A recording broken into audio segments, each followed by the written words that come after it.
സംസ്ഥാനത്തെ പകുതിയിലധികം KSRTC ബസ്സുകൾക്കും insurance പരിരക്ഷയില്ലാത്തതിനാൽ corporation അധിക ബാധ്യതയാവുന്നു. അപകടങ്ങളിൽ നഷ്ടപരിഹാര തുക മാനേജ്മെന്റ് തന്നെ നൽകേണ്ടി വരുന്നതോടെ കെ.എസ്.ആർ.ടി.സി വീണ്ടും നഷ്ടത്തിലേക്ക്. വർഷങ്ങൾ പഴക്കമേറിയ ബസ്സുകൾ സർവീസ് നടത്തുന്നതും അപകട സാധ്യത കൂട്ടുന്നു.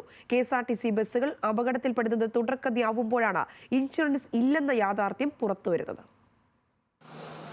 ഈ വർഷം സെപ്റ്റംബർ വരെയുള്ള കണക്കുകൾ പ്രകാരം കെ.എസ്.ആർ.ടി.സിക്ക് സ്വന്തമായുള്ള 5523 ബസ്സുകളാണ് സർവീസ് നടത്തുന്നത്.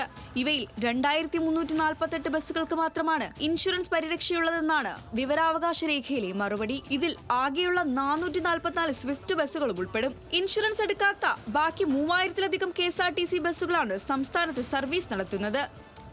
വഴിയാത്രക്കാരാണെങ്കിലും ഇരുചക്ര വാഹനക്കാരാണെങ്കിലും എങ്ങനെ അപകടം സംഭവിച്ചാലും ഈ അപകടത്തിൽപ്പെട്ട് പരിക്കുവൽക്കുകയും അവർക്ക് നഷ്ടപരിഹാരത്തിന് കോടതിയിൽ ക്ലെയിം ചെയ്യുമ്പോൾ മോട്ടോർ ആക്സിഡൻറ്റ് ട്രൈബ്യൂണൽ കോടതി വിധിക്കുന്ന റിവാർഡിനനുസരിച്ചുള്ള ഫണ്ട് കെ.എസ്.ആർ.ടി.സി തനത് ഫണ്ടിൽ നിന്ന് കൊടുക്കേണ്ട ഒരു സാഹചര്യമാണ് ഇപ്പോൾ നിലവിലുള്ളത്. എന്ന് വെച്ചാൽ അവർക്ക് ഇൻഷുറൻസ് ഇല്ലാത്തതുകൊണ്ട്.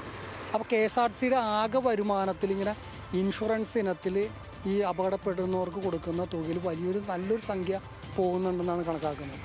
ഇത് നമ്മുടെ കെ.എസ്.ആർ.ടി.സി ഒരു പരിധിയോളം നല്ല ലാഭത്തിലേക്ക് എത്തിക്കാൻ പോകുന്നതിന് നഷ്ടത്തിലേക്ക് വീണ്ടും കുപ്പുകുത്തുന്നതിന്. ഇൻഷുറൻസ് ഇല്ലാത്ത ബസ്സുകൾ അപകടത്തിൽപ്പെട്ടാൽ ഗുരുതര നിയമപ്രശ്നങ്ങൾക്ക് വഴി തെളിയിക്കുമെന്നിരിക്കെ കടുത്ത സാമ്പത്തിക പ്രതിസന്ധിയിലോടുന്ന കെ.എസ്.ആർ.ടി.സി എങ്ങനെ നഷ്ടപരിഹാരങ്ങൾക്കുള്ള തുക കണ്ടെത്തുമെന്ന് ചോദ്യമായി ഉയരുകയാണ്. ജീവനക്കാർക്ക് ശമ്പളം കൊടുക്കാൻ പോലും പ്രതിസന്ധി നേരിടുന്ന സാഹചര്യത്തിൽ ഭീമമായ നഷ്ടപരിഹാരം കോർപ്പറേഷന് ബാധ്യതയാണ്. അതേസമയം 15 വർഷത്തിലധികം പഴക്കമുള്ള 1080 ബസ്സുകളും സംസ്ഥാനത്തുടനീളം സർവീസ് നടത്തുന്നുണ്ട്.